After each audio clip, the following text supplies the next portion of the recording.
Don't get COVID, kids. I got it, and look at me now. A shell of a man, shunned and unloved. And of course, I got it a day before the start of the Lions tour. So, what happened in the 2 weeks I was gone? Let's see. Oh, no. What? The Lions have been embarrassing the SA clubs, it seems, putting up massive winning margins in every match. Who could have guessed? A side made up of 4 major Rugby Nation's best players with resources the SA clubs could only dream of would do this. It has been fun to watch though. We haven't had international players in South Africa in almost 2 years. The quality displayed by guys like Byrne, Watson and Adams, not a law firm, has been great. Have been great? I don't know. I'm Afrikaans. We also got to see some SA players shine. Guys like Vincent Chituka, Vanner Kok and Jaden Hendrikse played well when they weren't doing the dumbest shit ever. Jaden? Curiously, the Lions did lose their first match on tour last week against the SAA side. Let me use my investigative powers to find out why they would lose against a side of up-and-comers.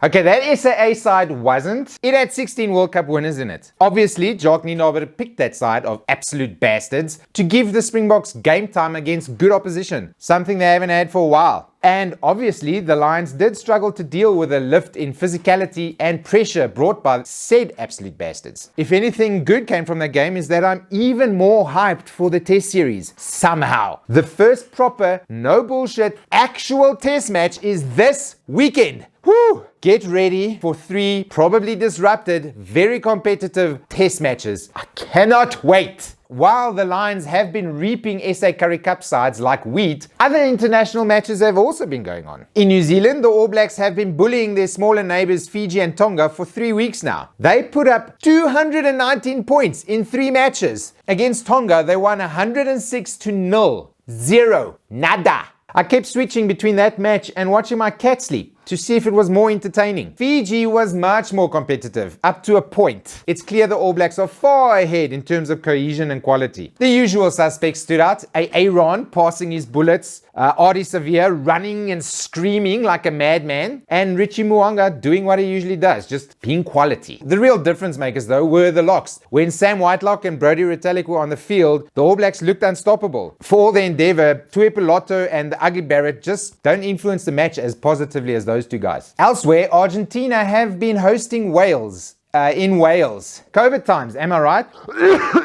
Those 2 teams drew their first match 20-all, but in the second game, Argentina smashed Wales 33-11. Now, we know the Welsh are missing many players to injuries and to the Lions, but it was good to see Argentina build up some steam ahead of the Rugby Championship. The Argentina forwards are turning into a right bunch of monsters, and their little pick and goes are causing all kinds of trouble. Just imagine 4 competitive teams in the Rugby Championship.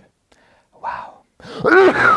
The best series of matches though were between the Wallabies and France in Aussieland. The final game was played this past weekend and it was 1-1 going into it. To add to the drama, Marika Koroibete got sent off early in the match for a bad tackle, potentially ruining the game. It didn't. It was one of the best matches of the year. There was an insane long-range try scored by the French, massive pressure kicks, and stands filled with drunk Aussies. What's not to love? It was a shame that someone had to lose, but the Wallabies took it and the series by 3 points in the end. And finally, the Springbok team for the weekend has been announced on a Tuesday. Jacques really is like, we know you know that you know what's coming.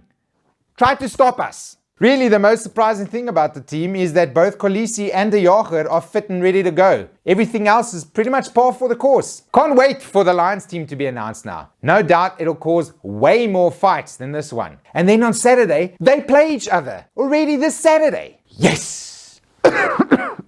And that's the update for this week. I'm glad to be back. I'll see you all next week. Bye! That one was fake. I was lying. That one was fake.